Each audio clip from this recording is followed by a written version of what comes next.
What is up, folks? We got a new show, a new look. Everything's new around here. It's completely different. I got no producer.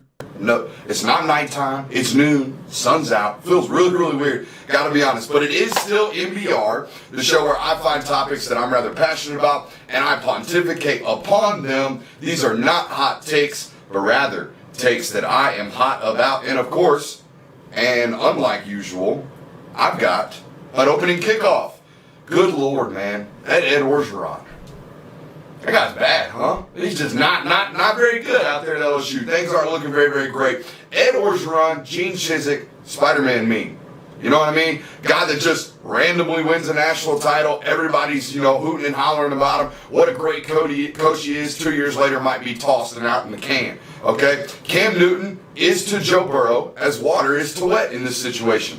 It's crazy. This LSU team has gone from, my God, that's the greatest college football team we've ever seen, to, are they going to finish fourth in the West? That's what it's gone. In an 18-month span, that's how things have changed around that LSU program. So, that is our opening kick, and opening kick is brought to you by Cola Kicks.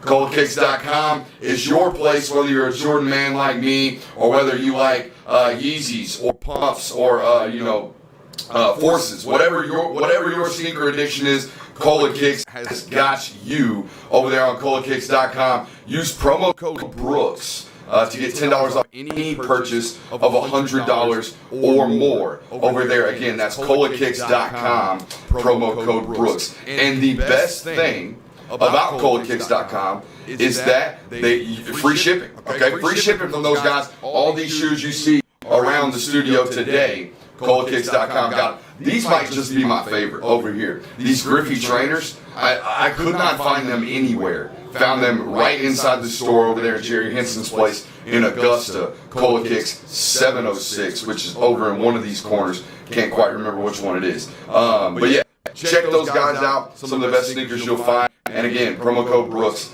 to get $10 off, again, any purchase of $100 or more. Appreciate you guys being here with us today. We've got an absolutely loaded show. I know some things have changed, but today we got college football week 1 impressions. We got buy, sell, or hold, regular old standard radio segment right there. Everyone's done that before. Apparently I have an echo. That's unfortunate.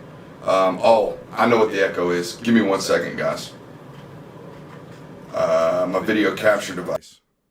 Echo should be gone. That's unfortunate. See, every once in a while, that should be fixed. Let me know in the YouTube comments. That should be fixed. Glad I'm at least reading these things so I can pay attention to them and fix them. So appreciate the YouTube commenters from figuring that out right there. Good Lord. My apologies. Look, man, when you change things around the studio, when you fix things, change the way you're planning things, not stop changing softwares, all that good stuff. You're going to have some issues like this happening, like your daggum camera picking up audio. So that's on me. That's on my issue. We got it fixed. We should be good now. So good thing you didn't miss any of the good part of the show. You just missed the opening part of the show, which I tend to ramble on. And I changed some things, not only around the studio, but with the show plan. I get so many comments about, good Lord, show doesn't start until 7 minutes in. That guy talks way too daggum much. Well, yeah, you're here to hear me talk, but my intros are way, way too long. So in moving forward on NBR, we'll give you an opening kick, an opening rant, if you will, there to start the show. Appreciate the YouTube commenters for getting us in there and fixing the audio sound issues. Without Ditko here, Ditko's the magic man, okay? He is the magic producer. I'm just the dummy that gives you football opinions. I don't know anything about all this technological stuff, okay? I'm just a guy that played football. That's about it. It's my only talent. I have no talent when it comes to this technology stuff. That's why we hired Ditko, and that's why he does what he does and why he's as good as he is at what he does. So, is what it is. We've got to move on. But I do have a loaded show for you guys. I'll give you my college football week 1 impressions, obviously. A little segment I call Buy, Sell, and Hold. And then we will close the show with Georgia's biggest question marks moving forward throughout this football season after week 1, right? You don't ever want to overreact to week 1, but we're going to do some overreactions today because that's what we're here for. We're here to talk a little bit about those week 1 impressions and what my take was on some of these football games. There were some good ones this past weekend. I think it was the most top 25 matchups in an opening week since the AP poll was released. There were 5 games where top 25 opponents were matched up against each other, and all of them were relatively good football games, no real blowouts in those situations. So great week of college football. Great job by all of those involved, to make sure that it was a good lineup of opening games. Honestly, I got to find, I'm losing my mind here. I got to find my camera remote so the camera doesn't die. Great job by all involved, making sure that these games were indeed loaded and competitive for that matter. But let's talk a little business before we get into anything tonight. However, wherever you found the show, please show your support to the show by subscribing over on YouTube, hitting that thumbs up while you're there. That is greatly appreciated. And show us some love on our podcast platform. If you miss any portion of tonight's show, if the time change has messed with you, don't worry. We've got the podcast available over, anywhere you find your podcast. Just search the Film Guy Network. We will pop right up. Appreciate you guys for, doing that. Subscribe, rate, and review over there as well. And stay up to date with all your Georgia Bulldogs coverage at dogsdaily.com. That is our site. SI affiliated website. We do a bunch of writings over there with the team, so feel free to check that out as well. And you already know patreon.com/Brooks Austin. We had a great nug this morning about Carson Beck and what's going on at practice this week, so feel free to check that out. Patreon.com/Brooks Austin. And all of our film studies are over there. We did offense and defense this week, and I believe it was I know it was our highest rated film studies that we've ever done, okay? So that is becoming more and more popular. People are liking that more and more. So you're going to want to check that out. You're going to want to be over there. I promise you that right now. So don't miss out over there on patreon.com/Brooks Austin moving forward throughout the year. All right, how about some week one first week impressions, right?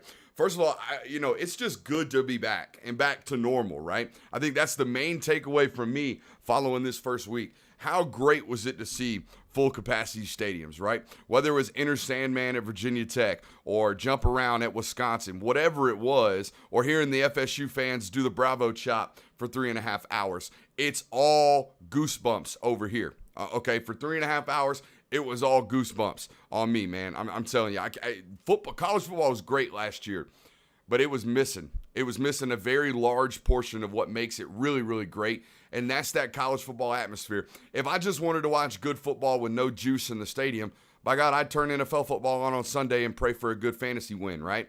Everyone loves the pageantry around college football, and that was missed last year pretty drastically. So it's great to have everyone back, and it's going to be really, really fun to watch Sanford Stadium get packed for a mid-major football game. That sucker is going to sell out like you've never seen before, and it's going to be a lot of energy. Even if it is I think it's a 3:30 kick. Even if it is a 3:30 kick, it's going to have a lot of juice. Not a night game, but it is what it is. But it's great to have it back and have people inside the stadium. But guess what else it did?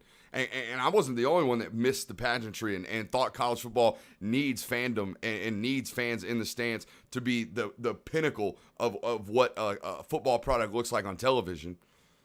You guys thought so too, sitting at home. The national audience thought so as well.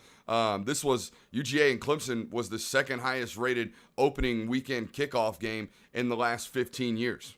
It did a massive number on television Saturday night, even with it being a slobber knocker, right? Most people love watching good offensive football. That was one of the very few defensive struggle football games where I'm like, wow, this is fun to watch. Because it wasn't just bad offense. It was decent offense, but great defense on the other side of the ball, flat out dominating it in a really physical football game. I think if you matched that game up and then went and turned around and watched Wisconsin and Penn State, you'd be like, well, the first one was really entertaining. The second one was a snooze fest, okay? So that was the difference to me between what an actual defensive struggle looks like and what offense is struggling looks like. Does that make sense? So that number for the UGA-Clemson game was, again, the second highest rated kickoff game in the last 15 years. That's a massive number. 7.1 million people watched Brian Kelly execute his players on Sunday night. That was insane. 7.1 million people watched that. A 29% increase in last year's Sunday night season opener. Think about that. 29% increase in last year's season opener when everybody was worried whether or not college football was even going to be played last year. So that first week was really highly anticipated, right? Now, granted, the matchup between Notre Dame and Florida State's a little bit more nationally branded than Oklahoma and Houston. I get that. But it was still a really, really great game that held audience members for a really, really long time. I watched every second of that football game, and I think most of you guys at home did as well. Almost 110,000 people showed up for Michigan versus Western Michigan. I get it's the big house. I know it's the biggest, one of the biggest. I think it is the biggest. Maybe Texas A&M has passed them with 110 with their stadium expansions down there at Kyle Field. But 110,000 people watched that football game, or were at that football game, to watch Michigan take on Western Michigan. Think about that. That's insane. So it was great, and that was my main takeaway from week one, right? I thoroughly enjoyed watching fans be back in the stands, watching tailgates happen, watching all of the pageantry that comes with college football back in the stadium and back a part of the product. To me, again, that was the reason for the national bump on television ratings. Yes, there were great games, but they were great games with even better atmospheres, okay? So that's always fun to see, and I'm glad that it's back and back to normal. All right, so hope you guys like the new setup. I see some comments in there. There's some things we got to fix, man. We got to retrain our audience. That's unfortunate, but with college football coming back, schedules got to change, okay? Monday night used to be NBR night, 9 o'clock, right? Well, guess what's happening next week at 9 o'clock? Daggone Monday Night Football. Guess what I'm not trying to compete with? Monday Night Football, okay? They do massive numbers too. I'm not trying to fight the biggest thing in sports media, being ESPN and Monday Night Football. That's bad business. So we moved it to Wednesday night, and I also need a night off. We do film studies Monday night, Tuesday night. Wednesday, we're now here at 12 instead of a nighttime show. And Thursday, we do another film study at night. So there's a lot going on. There's a lot of content being produced, and I hope you guys enjoy every bit of it, because I know I enjoy doing it, but I also enjoy some nights with my family. So I appreciate you guys moving with us and adjusting with us. I know I've been moving you, sliding you, bumping you, jumping you, doing all kinds of different stuff. This will be a steady home for us throughout the football season, okay? And just bear with us as we go through all these adjustments. Appreciate you guys, for real. But again, like that video, show us your support, not just your visual support. Go ahead and like that video over on YouTube as well. Let's see what we got. We got buy, sell, and hold, right? The most casual of radio topics. I mean, I fancy myself a radio dude. I fancy myself a guy that may be one day able to, host and hold my own 3, maybe 4-hour radio show. Think I'd be really, really good at it. Buy, sell, and hold is 1,000% a hit on radio. So this is a simulcast. This is video and radio, or video and podcast, while also being live. That's what term simulcast means. So, I'm going to have some radio stuff in here, and this is definitely one of them. Let's talk about it, right? Buy. What stocks am I buying after week one of the NCAA season, the college football season? I'm 100% buying Bryce Young for Heisman stock. I don't know what the player props are on it. I don't know what the odds are on it. But if you can get in now, you best get in now. I'm telling you. I understand that Miami is bad. I get that. Trust me, I know. They have nowhere near the amount of talent and execution that Alabama does on that football field. It was not even close. The fact that I think it was an 18-point spread or 14-point spread, the fact that he was even that little or that much, it shocks me. It should have been at least a 20-point spread, honestly, in my opinion. I understand that. But that being said, in your first career start, you go 27 for 38 for 344 and 4 tutties. You're doing something.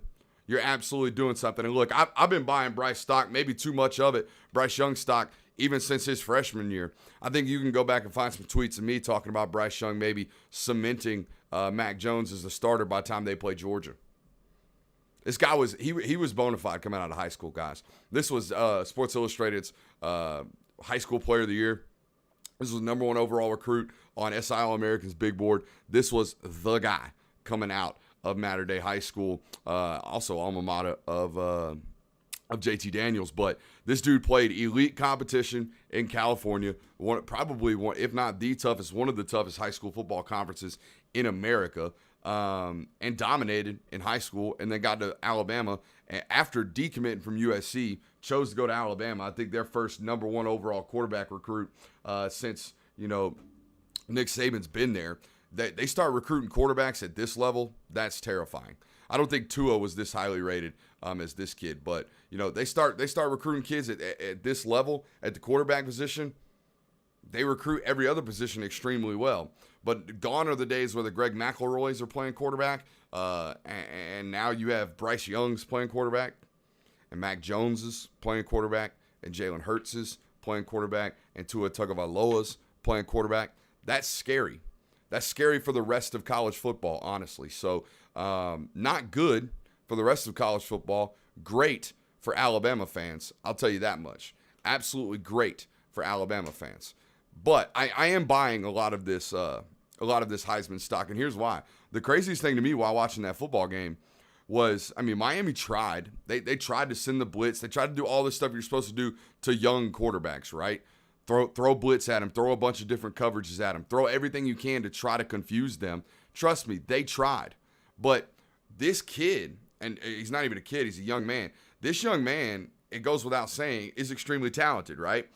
He was so calm in the face of pressure. That's what surprised me. Like, even when guys got home, I think Evan Neal got beat one time over at the left side on that offensive line. Even when he's rolling out, it's almost like you would prefer him to stay inside the pocket because he's only about 6 foot tall. It's almost like as a defense, you just want to push the pocket, maybe get a defensive tackle in there for a sack. The last thing I want is that joker outside the pocket. He's very, very scary outside of the pocket, okay? And he's really, really calm, cool, and collected. That dude's nuts. Okay, he's gonna, I don't think there's a doubt whether or not he's going to win a Heisman during his time at Alabama. It's going to be a matter of a win.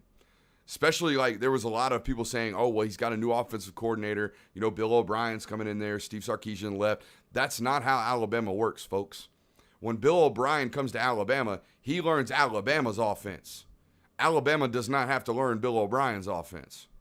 That's how Nick Saban maintains continuity over his years of dominating college football, despite the fact that his coaching staff is picked off left and right every single year.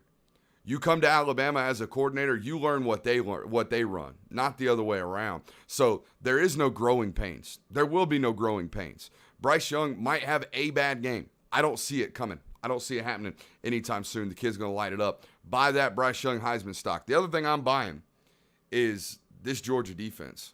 My God. Think about this. I'm going to read some numbers off to you. 43.5, 43.9, 44.3. That is the average points per game Clemson has scored over the last 3 seasons. Think about that. They were 4th in the country in 2020 with 43.5. They were 3rd in the country in 2019 with 43.9. And I believe they were 2nd in the country with 44.3 points per game in 2018. You held that offense to 3 points. That offense, they didn't have much turnover, okay, except for their quarterback, obviously. But we know how talented DJ Uiagalelei actually is. Now, did he stare down some reads a little bit Saturday night? Absolutely. A lot of that had to do with what Georgia did defensively, though. You just can't blame that all on the quarterback. 3 points. Absolutely insane. I knew this Georgia defense was going to be good. And I think you at home probably did too. Going into the season, you're like, oh, yeah, well, our front seven is really, really good. You probably felt comfortable. You should have felt comfortable. The way you've recruited, with how many guys are came back this year, especially in that front seven, you probably felt really, really comfortable. What I didn't expect to see was Georgia walk out there and say, yeah, we lost Richard LeCount. We lost Tyreek Stevenson, Tyson Campbell. We lost Eric Stokes. We lost DJ Daniel. We lost 7 guys in that back end. Major Burns transferred. Okay. Mark Webb graduated. Lost 7 defensive backs. Guess what we're going to do week 1 against Clemson? Cover 1. We're going to play man-to-man. We're going to play man-to-man. We're just going to walk out. We don't care. I know. I get it. We lost a bunch of dudes last year. Don't care. We still got dudes. We still got guys that we trust to sit out here and play man-to-man. Even if it is Keely Ringo as a redshirt freshman and he gets 2 pass interference calls, that's fine. We'll live with the growing pains. We will grow and mature in this football game against the number 3 team in the country and still hold Joe Butt to 3 points. We will play a walk-on at safety, and he will get reps in this football game against the number 3 team in the country. We will rotate 3 linebackers against the number 3 team in the country. We will play 4 different corners against the number 3 team in the country, and we will hold you to 3 points. That's absurd, guys. That don't make no daggum sense. It doesn't. It's absolutely absurd. Again, I expected them to be really, really good. Did not expect this. This is transcendent. This is historic type of defensive production. It's absurd. And I'm excited to watch it moving forward. I 100% am, because believe it or not, I think there's potential that they might even get better. They might even get better. And a lot of it's schematic changes defensive line-wise. This football team, I can't remember the last time, especially under Kirby Smart, that had to be the most sacks they've had in one game. Last year I think they had 9 in the bowl game. 3 of those coming really, really late in that football game against Cincinnati. But think about that. In the last 2 football games the University of Georgia's played, they've had 16 sacks. That's crazy, folks. That's absolutely absurd. They are philosophically changing at the University of Georgia in terms of how they run defense, how they play defense. They are now allowing their guys to get after the quarterback and get upfield, something they weren't doing in years past. Years past, they were so worried about keeping the quarterback in the pocket, so worried about pushing the pocket and maintaining rush integrity. That's what they talk about all the time. Maintain your rush integrity. Stay in your gap. You cannot work double moves. You can't spin back inside. What if Ian Book gets outside the pocket? What if DJ Uiagalelei gets outside the pocket? What if? Well, now Georgia's looking at it like, DJ Uiagalelei escaped the pocket 2 times Saturday night, I believe, looking on tape, where, oh, crap, rush integrity wasn't there. They didn't get home. Now he's on the move. He rushed for 3 yards. So you risk getting 7 sacks in a football game, you risk a 3 or 4 yard quarterback run for the reward of 7 sacks in that football game. I'm buying this defense. I'm 100% buying every bit of stock I could possibly find buying this Georgia defense. I'm also buying Mike Norvell. I am. And look, I was one of those people that looked at last season and looked at what was happening and said, good Lord, what is this guy doing? What is going on down there in Tallahassee? What is happening with this Florida State program? He had older players revolting. He had guys walking out of meetings. He had all kinds of stuff going on with his roster last year. And I looked as an outsider observer and be like, get your house in order, man. What's going on? How you going to walk into a brand new place and guys are revolting on you within, hours basically of you being there? Well, turns out he had some bad apples. That's what it was. I thought Marvin Wilson was a great football player. He's not on an NFL roster right now. And he was the crux of probably most of that revolt in that locker room last year. He had guys that did not want to be held accountable, and he was trying to hold that program accountable for greatness to get back to where they need to be. So I'm looking at outside last year, and I'm like, great hire, Florida State. What'd you do that for? What's going on? Turns out what was going on was he had some bad seeds. Now they're gone. Now he revamped that entire roster through the transfer portal. Jermaine Johnson from the University of Georgia being one of them. You look up, and they're in an overtime battle with the number 7, I believe it was, team in the country, Notre Dame. They're here, folks. Mike Norvell, buy the stock. That's what I'm telling you. And I thought he put on an absolute freaking clinic. Not in a coaching decision. I'm not worried about coaching decisions, okay? Most of that stuff you shouldn't be criticizing anyways because you don't know the full reasoning behind everything going on, okay? You don't know the full story as a fan or as someone sitting at home or someone sitting in the stands. You don't know the full story. You're not in the headsets. You're not on the headsets. So questioning coaching decisions, unless they're blatant, doesn't really make sense. So I'm not here for one of those for that. But I am here for noticing what people management skills look like. And my God, did Mike Norvell put on a damn clinic on Sunday night. The decision, after a helmet pops off on his starting quarterback, to keep Mackenzie Milton into the football game, you talking about a boost of momentum and a boost of team spirit, if you will. Team spirit sounds like nonsense, but that's what it is. Like, that team loves that coach more and more for decisions like that every single time because they've seen what Mackenzie Milton's been through. Most of the time, 9 times out of 10, starter comes out, backup goes in. I don't care if they've been battling it out all camp like they have been down there at FSU. 9 times out of 10, the starter runs right back onto the field. The decision to keep him into the game sent them into overtime. He goes 5 for 5, finishing out the fourth quarter, and they go into overtime. Absolutely nuts. Absolutely incredible people management decision. And I know, I'm sitting here talking about Mike Norvell. People are going to be like, well, did he ice his own kicker? He reviewed that play. Yeah. And then if he makes the fit, or, if he misses the 50-yarder, everyone sitting at home is like, well, he could have had a 39-yard field goal. Why didn't he do that? Hindsight's always 50-50. Hindsight's always 20-20. I get it. I'm going to stop explaining those jokes. I'm just going to keep doing them. I think I had another psychiatrist one last night. I like to play the dummy, even though, I'm not necessarily smart, but I'm not, stupid. But yeah, hindsight's always 50-50, okay? So you can sit back there and question when you know the result, but in the middle of it, right?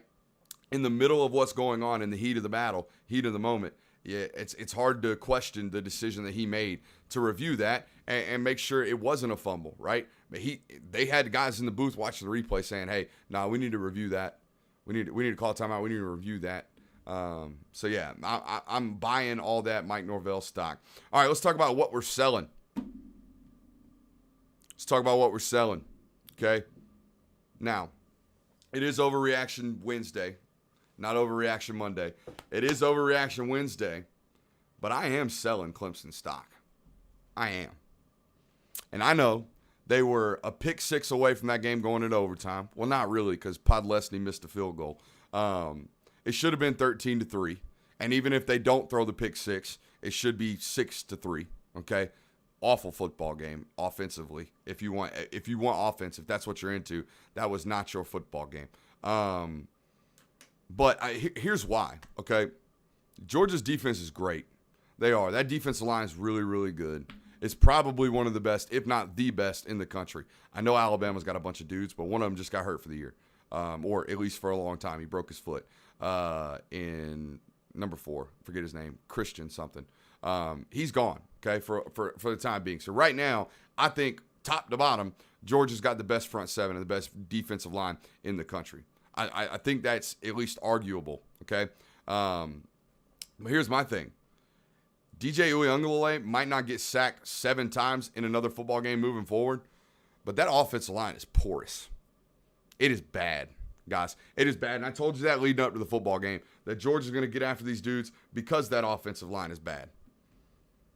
And, again, though Clemson may not give up 7 sacks another time the rest of the season, he's going to be pressured every single game.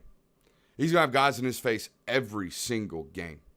And if it's 4 or 5 sacks a game, that's a lot.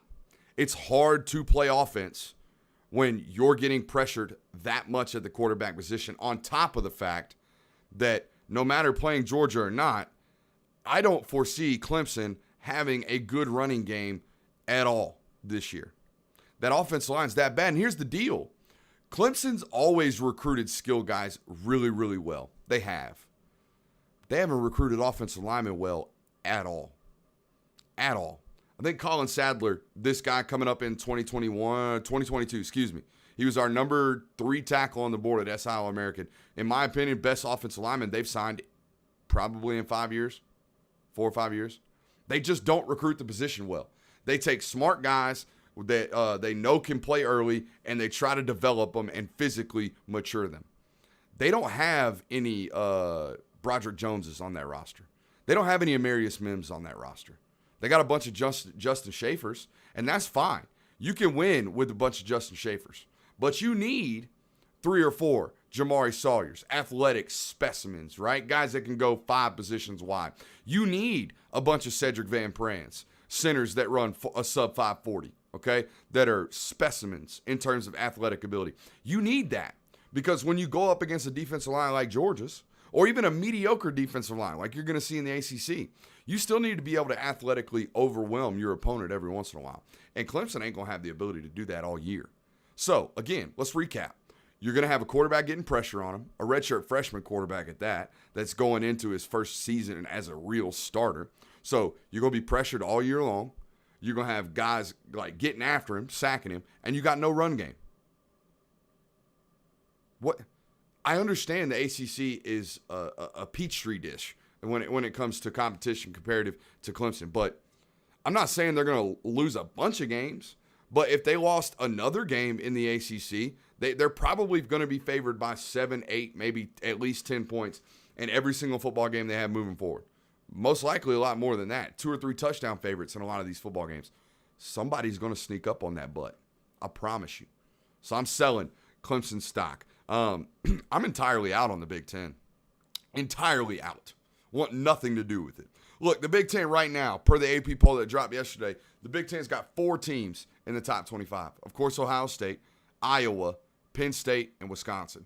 And I'm here to tell you right now, if you lined up an all-star team, you took the best 22 guys that you could possibly get from Iowa, Penn State, and Wisconsin, and then throw the rest of the Big Ten's best players in there too, give me an all-star team of the Big Ten. Ohio State, one team alone in that conference, would be favored by 20 points in that football game. It's bad. Top to bottom, it's very, very top-end loaded in the Big Ten, but nobody's going to sniff their jockstrap all season. I'm out. I'm so out on the Big Ten. It's quickly become the northern version of Clemson in the ACC. There's Clemson, and then there's everyone else. There's Ohio State, and there's everyone else. Now, a lot of people will say, well, Brooks, the SEC is just like that. Well, I mean, damn, LSU just got done winning a national title. Georgia has been up on them 3 times going into halftime the last 3 times they played them, and is a top 4 football program over the last 5 years. So the SEC ain't like that. Now, Alabama definitely runs the roost, but LSU's a good football team. Texas A&M was basically a slip up away. Who'd they lose to last year? A slip up away from going to the college football playoff last year. Georgia's been to the college football playoff once. Probably going to go back this year. Just beat the number 3 team in the country in Clemson. The SEC ain't like that. The Big Ten certainly is. The ACC certainly is. And for that matter, the Big 12 is. Oklahoma's won the last 6 Big 12 conference titles. That's why they're probably coming to the SEC. A little bored. Sleepwalking through that whole conference every year. And we're going to talk about them here in a second, despite, what happened this past weekend with Tulane, they're probably going to cakewalk through the Big 12 again this year. So it's literally the SEC battling each other out, fighting it out every single week. Did you see what Ole Miss did this week? I'm buying that stock too. Did you see what they did? It seems like they give Alabama a run for their money every time they play. Lane Kiffin's got that number. I'm telling you. So I'm out on the Big Ten. And matter of fact, now that I talk through it, I'm kind of out on all the conferences. Shocker. The SEC guy doesn't like what he sees from the rest of the conferences. Forgive me. There's a kindergarten fight going on in the Pac-12 right now. A kindergarten fight. Sissy blue T-shirts out there. Okay? Shout out UCLA. But I'm out on the Big Ten entirely. Selling. I'm also selling Oregon stock since we're talking about that Pac-12. I'm selling that Oregon stock 100%. Kayvon Thibodeau just might be the best football player, like all positions included, in college football, and he seems to be day-to-day. The prognosis on that football injury, or that injury, is not as bad as we thought it was going to be. He just might be the best football player in the entire landscape of college football. And they've got some dudes on that roster. Justin Flo, Noah Sewell. Okay, they got some guys, some absolute studs. But this is going to take another season or 2, in my opinion, of elite recruiting under Mario Cristobal for them to really, really compete nationally. Okay, they might do what they do out there in the Pac-12, but in order for them to compete nationally, it's going to take another couple years. It's going to take another couple seasons of them doing what they're doing right now in the class of 2022. They're recruiting really, really well. Shocker. A guy that came from an Alabama staff in Mario Cristobal goes out west and recruits really, really well. I am absolutely stunned. I'm shocked. Kirby Smart recruits well. Okay, all these guys that leave. Steve Sarkisian's going to recruit well at Texas. All these guys that leave Georgia staff. Lane Kiffin recruits pretty damn well for every school he goes to. They figure it out. They go to Alabama, see how the machine works, and then they go. It's the same way it's going to be at Oregon. They figured it out. They know how to take a southeastern approach to the Pac-12. And guess what, Pac-12 fans? That's dangerous, but it's still going to take a couple more years. I'm out. And the primary reason I'm out is because I don't believe in their quarterback play. I don't. I think you're going to look up in a couple of weeks and they're going to be starting a true freshman in Ty Thompson at quarterback. And he's a stud. Don't get me wrong, but he's a freshman. I think you very well could look up in a couple of weeks and be like, what? Oregon's starting a freshman? Yeah, Oregon's going to be starting a freshman, I think, in a couple of weeks. I don't believe in the quarterback play up there. I'm telling you right now, I'm not a gambling man, but you can put the mortgage on Ohio State this week. Minus 14.5, I think last time I looked, you can put the mortgage on them jokers. 100%. That's gonna be a blowout, in my opinion. So, for what it's worth. I do have to ask you, before we get into what we're holding, the stock we're holding, I'm not going to buy or sell it. I'm just going to sit on it right now. Give us a thumbs up over there on YouTube. I see a boatload of people in here and very few thumbs up. Guys, that's how we trick that YouTube algorithm. And I don't know about you guys, but I love beating the man. So if you want to help me beat the man today and beat this algorithm that YouTube's got, pound that like button over there on YouTube. That would be greatly, greatly appreciated. Probably not going to do Q&A on this NBR show. We'll have to address that moving down the line. Unless you super subs, we'll take those comments all day. Those are probably moving forward going to be about the only ones that we address because I'm not on StreamYard anymore, so it's hard for me to look. I got the YouTube show over there off screen. It's distracting, okay, but it is here. So appreciate you guys, and I always like to show the love to those super subs over on YouTube. All right, so what stock are we holding? What stock are we like waiting out? We're like, not enough conclusive evidence right now, right?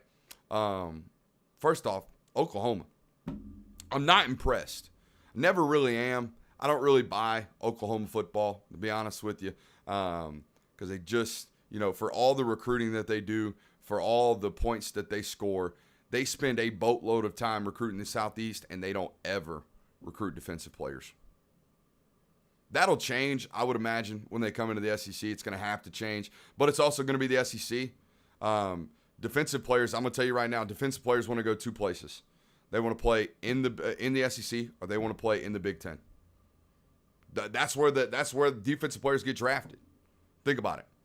Defensive players out of the SEC, if you start, you're almost guaranteed to have a shot at going to the NFL. 100%. Big Ten puts them out. They do. 100%. TJ Watt, Wisconsin boy. Probably the best edge rusher in the NFL. Both the Bosa boys, Ohio State. Okay?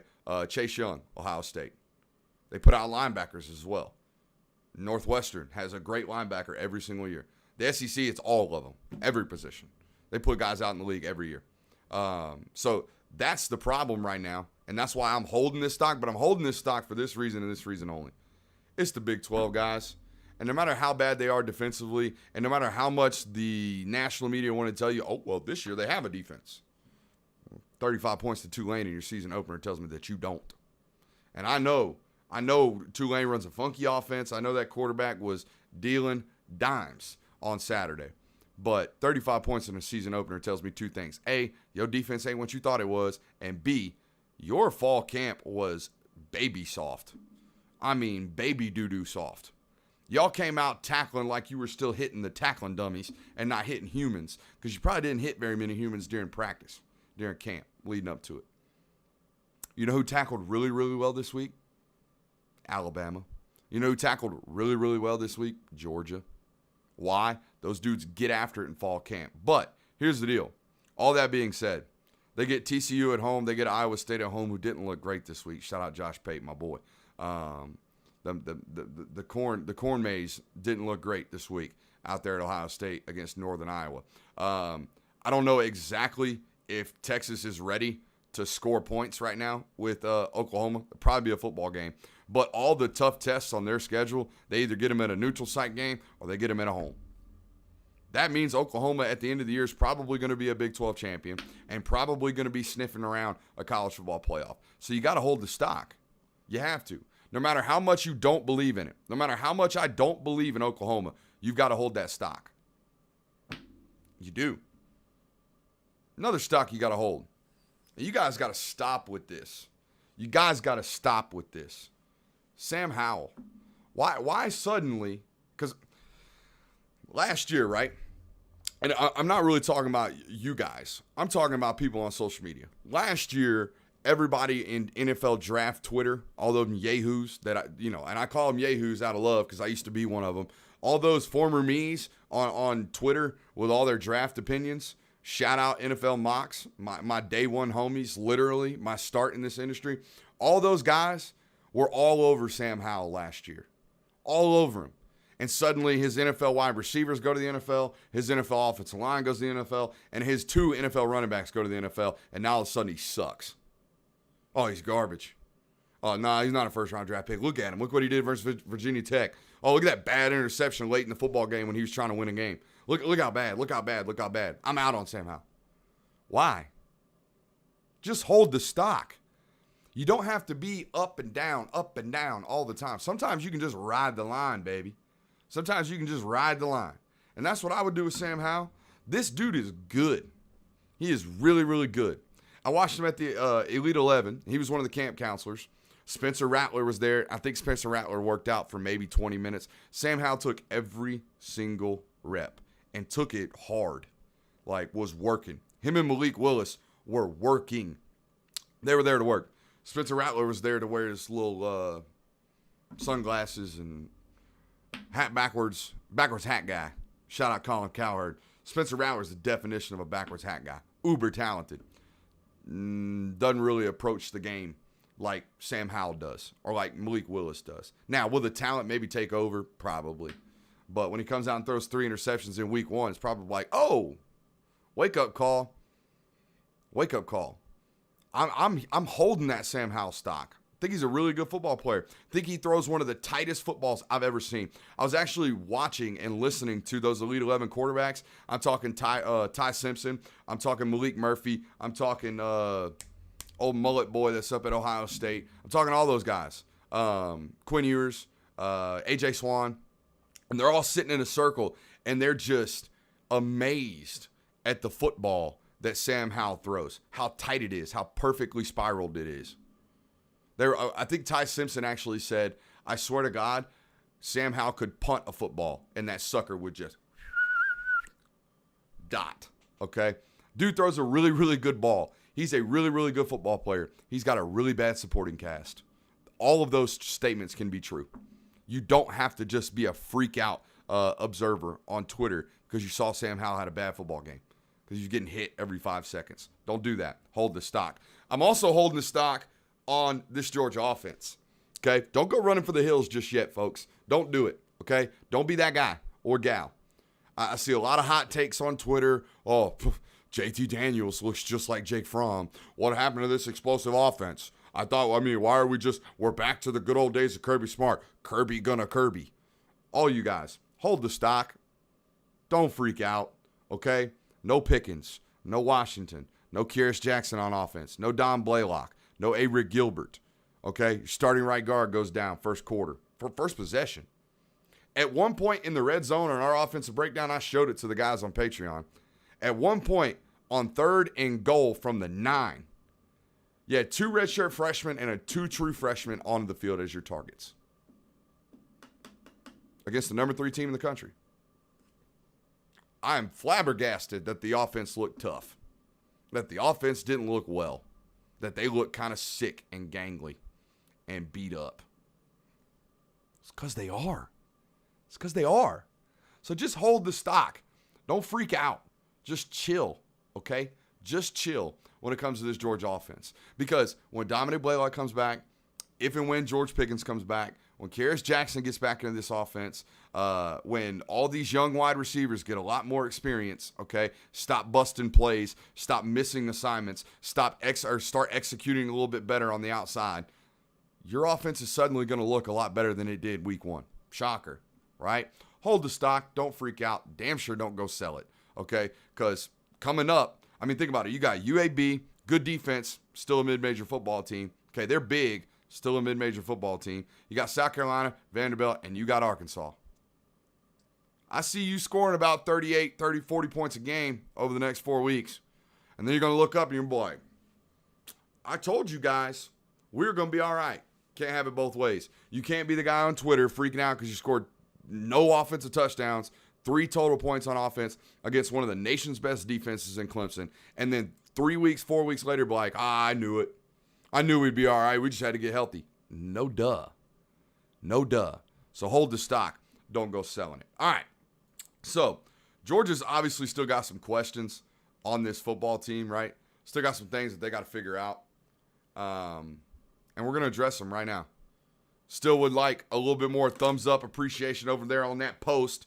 So y'all do your boy a favor over there. Appreciate all you guys for being here. One more shout out to Cola Kicks, colakicks.com, promo code Brooks, $10 off any purchase of $100 or more. And of course, the homies give you free shipping. I can't overstate how important free shipping is in the sneaker game. As you can see, I'm a sneakerhead, and when you order outside of colakicks.com, you're going to get slapped with about $20, $25 worth of shipping and handling fees. Don't do it. Don't do it. Go to a real shoe handler, somebody that verifies them themselves, okay? I watched them cut up a pair of sneakers the other day because they were fakes. They got duped, but guess what? Before they put them on their shelves, they went through all of the verification processes possible. colakicks.com. Need to go check them out. Check them out on Instagram too. You'll get daily updates on the inventory that they do indeed have. Appreciate you guys for being here today. Let's get into our last and final segment. We got about 15 minutes left here on the broadcast. I'm changed my mind. I am going to take some YouTube questions here towards the end of the broadcast, so hold tight with me, okay? Just a couple, maybe 5-10 minutes. The wife also wants to do a Q&A and just absolutely torch me. Let you guys ask her all kind of questions like, what were your first thoughts of Brooks? Make sure you ask that one if and when she steps up to the plate and wants to do this one. You'll enjoy her response, especially you guys that hate follow me. All right, last segment of the night, Georgia's biggest question. Night. I said night. It's daggum broad daylight outside. It's 12:45. I'm just not in my element, guys. It's going to take me a while to get this one. I hope you guys have enjoyed this broadcast. Honestly, I've enjoyed doing it, but it feels weird. It feels weird to be sitting here giving takes at 12:45 in the afternoon. All right, Georgia's biggest questions, right? Obviously, it's right guard. Right guard is the primary concern right now with Tate Ratledge going down. And I got to tell you this. A Liz Frank injury is concerning. I think he's going to be okay. I do. Google a Liz Frank injury, WebMD that thing, and it's not going to look good. But he's got the best medical team in college football, I believe, and Ron Corson and all those guys. Ron Corson will be back at some point, doing pretty well with COVID from everything I've heard. So he will be back, and he'll be handling all of that rehab for Tate Ratledge, and it'll be okay. That dude's got a bright future. I truly believe that. Tate Ratledge 100% has a bright future. You don't start as a redshirt freshman at Georgia over some older guys and some really, really highly touted guys unless you're going to be a stud. I totally believe he was playing well first couple snaps.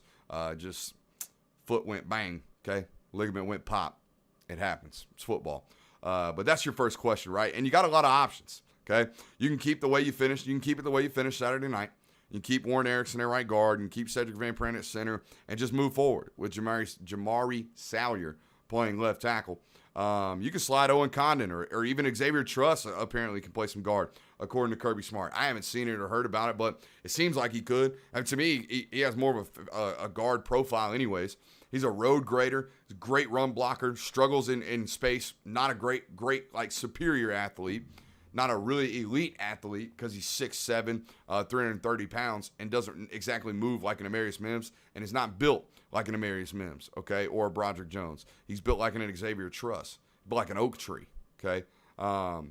He's got a guard physical profile, probably be a really, really good guard, so that's an option. And, Jared Wilson, the freshman from North Carolina, who I'm really, really high on, have been high on for a really, really long time. Those are some options, right? But here's the deal. I think your best and ultimate offensive line, if you're the University of Georgia, is to get Jamari Salyer in at left guard. He's a good football player. He played really, really well. I think it's honestly, Saturday night, rewatched it Monday, really, really in-depth. I thought the game against Clemson was Jamari Salyer's best game of his career that I've seen him play at left tackle. He dominated. He dominated for 4 quarters. So he is a great tackle. He's going to be a guard in the NFL. And I think he's a superior football player at guard as opposed to tackle. So I think the best bet for Georgia is to get him in there somehow. But that means Broderick Jones got to step up. It does. It means Broderick Jones has to figure out what he's doing out there at left tackle. And he's there. He's there. He's very, very close. And all it's going to take left is game experience. And guess what? Next 3 weeks, you can do that. You can 100% do that. You can get that guy in. He'll handle it, okay? He ain't going to get whooped. The problem's bust assignments. But you're going to be in a very friendly environment for your offense. What you don't want to do is start that guy in a neutral environment where it's loud and his mind's racing and everything's going crazy. Let him settle in against a football team like UAB. I don't know if that's what they're going to do. I'll find out more and have it for the folks on Patreon very, very soon. I don't know what they're going to do, but that's what I would do. I would let that guy figure out what he's doing out there at left tackle because, again, the best iteration of what you are as a football team is to have Jamari Sawyer play his natural position, which is guard. Okay? So there you go. That's the biggest question, though. Another question, obviously, is still corner. It's not a matter of talent. And here's the deal. It's hard to tell on TV copy. It really is. But you knew which corner didn't play well Saturday night, or at least my Twitter feed told me they did. Y'all were all over Keely Ringo. Guess who you weren't yelling at? Amir Speed. You know why you're not yelling at corners? Probably because they're guarding their guy and not getting thrown at. It's always a good sign. It's not 100% accurate, but it's pretty accurate. I went through 4 pages worth of defensive notes the other night. Didn't write hardly a single thing on Amir Speed. You know why? Because he was guarding his dude. Wasn't getting thrown at all. Okay? The freshman, though, he had some moments, right? I think he had some really good moments. I think Kirby said it best. He didn't play his best game, but he had some moments. He really, really did. But to me, I saw a young corner in Ringo that hadn't played real football, like live, it's go time, lights are on, it's go time, since 2019. It's been that long. He hadn't played a real football game since his last high school football game. And here you go. Go guard Justin Ross. Here you go. Go guard that not a freak that's like 6'4" and runs a 10.5 in the 100. Go guard him. You ain't played football in almost 2 years. Go figure it out as a redshirt freshman in your first start. Okay? That, to me, looked like a dude that was just a little bit panicked when the ball was in the air, as you would expect him to. He hadn't seen, again, live threats like that in 2 years. And the last time he did, it was against Arizona high school football. I don't know about you guys, but Arizona high school football ain't the ACC. It ain't Clemson, right? Hot take there, right? So, yeah, I think he's got a long way to go. But he's got some time to get comfortable out there. He 100% does. He's got a long time on this schedule to get comfortable out there. But to me, Amir Speed's done everything right for this program. Everything. And at some point, that's got to mean something, right? He waited it out, didn't transfer, worked his butt off, played really, really well in the spring game, played pretty well from what all intents and purposes on Saturday night against Clemson. At some point, maybe just ride it out with the senior that's been really good to your program and has done everything you ask all these young men to do.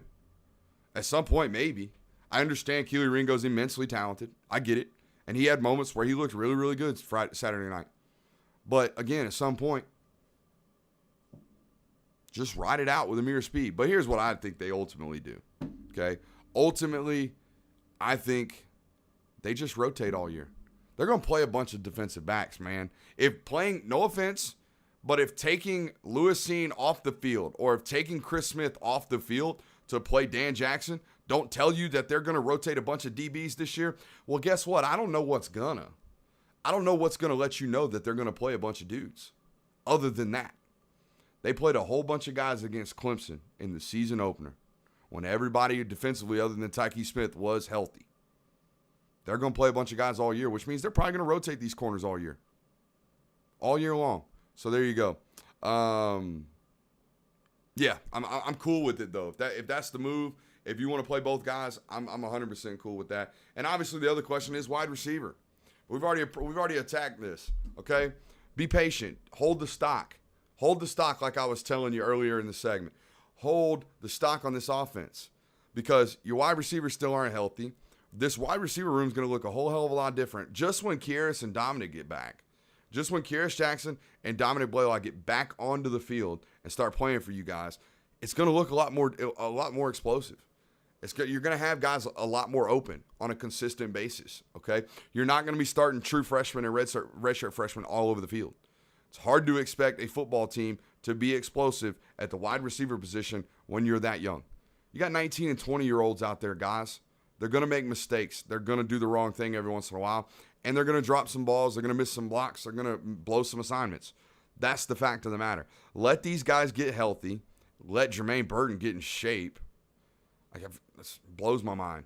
Guys got it. Well, it doesn't blow my mind because he's had lower body injuries. And if you have an upper body injury, I can still run the piss out of you. But if you roll your ankle in fall camp, you have a high ankle sprain, I can't run you. Can't even put you on the bike. Can't do nothing. You just got to sit there and let, ice and stem, right? Rest, ice, compression, and elevation. That's all you got with ankle injuries. And then he hyperextended his knee in spring ball. So he's had some time off from conditioning. So, yeah, I understand, even though I said I don't, I understand why it is that he is out of shape. He's not in football shape. Still in a whole hell of a lot better shape than I am, obviously. But that's not the benchmark, trust me. It's just a matter of time, man. It's a matter of time and allowing the talent and the opportunities take over, okay? So just hold your horses. You'll be okay. All right, let's address some of these lovely comments over on YouTube. I believe I can see them over here, right? Do we have super subs at all? I don't think, do we? If we did, y'all let me know. Don't let me miss on one. Let's see over here. I don't know if we had any super subs. It didn't look like we do. This is a new platform for me, so forgive me. If you guys want to load up some questions, let's go. PSS asked about how is Dicko holding up. Must have been tough for him to see hero Justin Ross get locked down for that 60 minutes. Oh, that's a Discord. That was a Discord bet. You definitely won that, Joker. You need to hit him up and get your money. That's 100% the truth right there. You need to hit that guy up and get your money.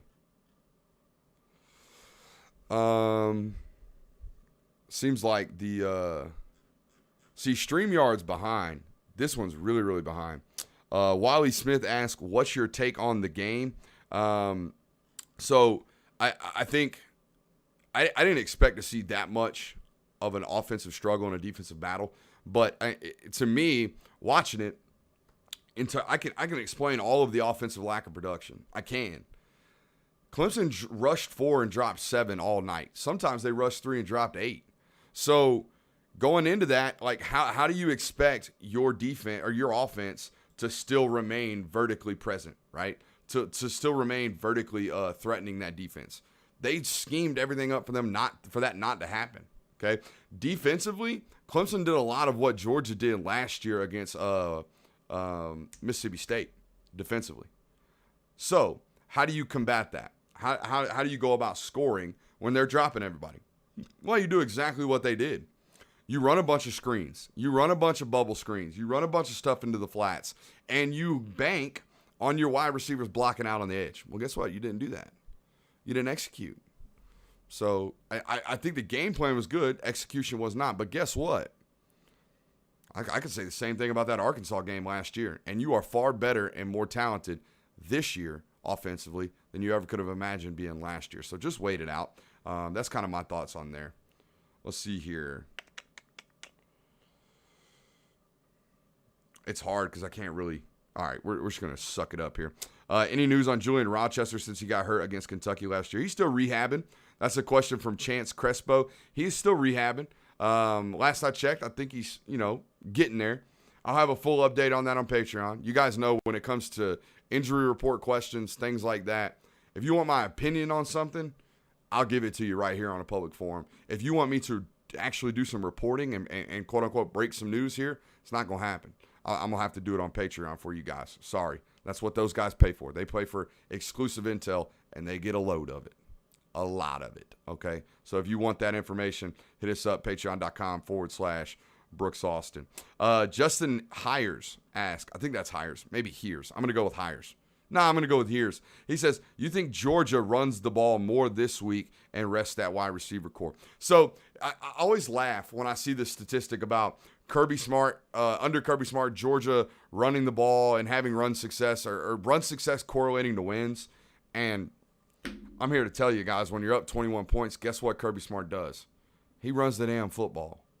So, yeah, if you get up early and big in this football game, yeah, you're going to run the ball. But to open the game, I think they're going to run their offense. They need to get some continuity here with this offense, okay? 100% there. Curtis, I get you. He's talking about super subs right there. I 100% get you. We've thought about like creating a PayPal for the show. It is what it is. We'll have to figure this out. Azen Purvis asks, are the cement threes in the top left corner dead stock? Talking about those up there? Yes, they are. 100%. They're actually a wedding gift from my wedding party when I got married to my beautiful wife. So those, yeah, them jokers were brand new. 100%. Let's see here. Next question. How does Alabama look so good on offense week 1 in comparison to Georgia? Opponent. Yeah, you already hit it. Was it opponent? This is Daniel Rigdon asking this question. Bryce Young looks really, really good to the untrained eye, but receivers were open by 10 yards. Look, the offensive scheme is really, really good out there. I mean, they run a bunch of different, like, it's not unique stuff, but it requires really, really smart wide receivers. They have options on almost every single route, especially every streaker, where coming off the ball, you have to, as a wide receiver, recognize coverage. Therefore, your quarterback has to recognize coverage, and you alter your route based off that. And they're not the only school that does that, okay? Georgia does that as well. I showed it to some of you guys on Patreon Monday night when we looked at the offense. There was a plain bust by your freshman tight end, okay? They do a lot of that stuff at Georgia too, but Alabama did it against a Miami team that couldn't afford to drop 7 guys because they didn't have the front 7 to hold up, or front 4, rather, to hold up and drop that many people into coverage. So they ran a lot of cover 1, cover 2, cover 3, whereas opposed to, cover 4, cover 6, and a lot more guys back in the back end for Clemson and dropping a lot deeper. Clemson ran a lot of Tampa too as well. Okay, so Clemson was dropping everybody. Miami wasn't. Alabama's better. Alabama's offense right now is better than Georgia's. I feel comfortable saying that. That's fine. That doesn't mean it's going to be that way week 14. But right now it is 100% better. And that's okay. But that's the God's honest truth right now in this situation. Let's see here. 100-yard rusher or receiver on Saturday. I would always take the rusher at the University of Georgia. Got to. We talking Doge? We're talking Doge in the YouTube comments. Okay, Doge. Where to get Patreon? Somebody hit up my boy John Miles with the Patreon link. It's actually in the description of the YouTube video. It's patreon.com/Brooks Austin. patreon.com/Brooks Austin. All right, folks. I think I'm going to call it a day. I've been here for about an hour and 3 minutes. Appreciate you guys for hanging out with us. I know it was a change. Looks like we did relatively good numbers for our first noon kickoff show. Appreciate you being here for real. Sorry for the audio technical issues early on to start the show. That's on me. We got some cleaning up to do. You know what? But we made an adjustment. We came back fighting in the second quarter, and I think we won the damn game. So that's what it's all about right there. Appreciate you guys for being here. Hit that thumbs up before you leave. Subscribe to Patreon. Subscribe to Patreon over there at patreon.com/Brooks Austin and get in the best Discord and community chat in Georgia football history. No doubt. Hot take, but no doubt. Okay? Seriously. Very, very appreciative of all you guys. With that being said, for Brooks Austin, for Film Guy, for the dog.